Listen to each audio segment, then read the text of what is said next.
Salut à vous les amis. Avez-vous remarqué que certains occidentaux ont une drôle de façon de voir le monde? En effet, quand ils font leur guerre, c'est toujours pour le bien du monde. Quand ils ont une opinion, elle est internationale. Quand ils s'expriment, ils le font au nom de la communauté internationale.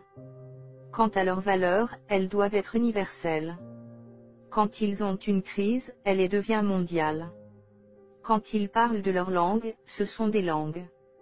Quand il s'agit des langues des autres, on a vite fait de parler de dialecte. Ils se sont installés de force en Amérique, au Canada, en Australie, en Afrique du Sud, et en Amérique du Sud. Paradoxalement, ce sont les gens les plus intransigeants, dès qu'il s'agit de migration. Quand ils viennent chez nous, ils disent être expatriés. Mais quand c'est nous qui allons chez eux, nous devenons des immigrés. Quand leur visa est expiré, ils disent être en situation irrégulière.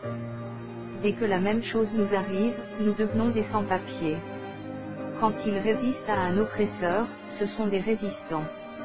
Si nous faisons la même chose, nous devenons des maquisards. Quand ils font la guerre à des peuples pour leur voler leur pétrole, ça s'appelle installer la démocratie. Quand ces peuples répondent à leur agression, ça devient du terrorisme.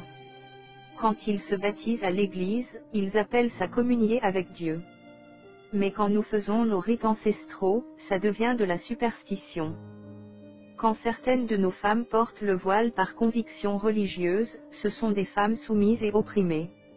Mais le même phénomène chez eux s'appelle une bonne sœur. Quand ils promettent des biens et services pour gagner des marchés, ça s'appelle du lobbying. La même chose chez nous, devient de la corruption. Et le plus drôle, ils font des milliards chaque année, grâce au pillage qu'ils ont savamment organisé depuis des siècles. Mais c'est aussi eux, qui organisent des colloques, des tables rondes, et des sommets pour sortir l'Afrique de la pauvreté. Quand on est africain, et qu'on entend ça, on est juste plié de rire. D'où le syndrome du ricanement permanent, au risque de passer pour un sauvage.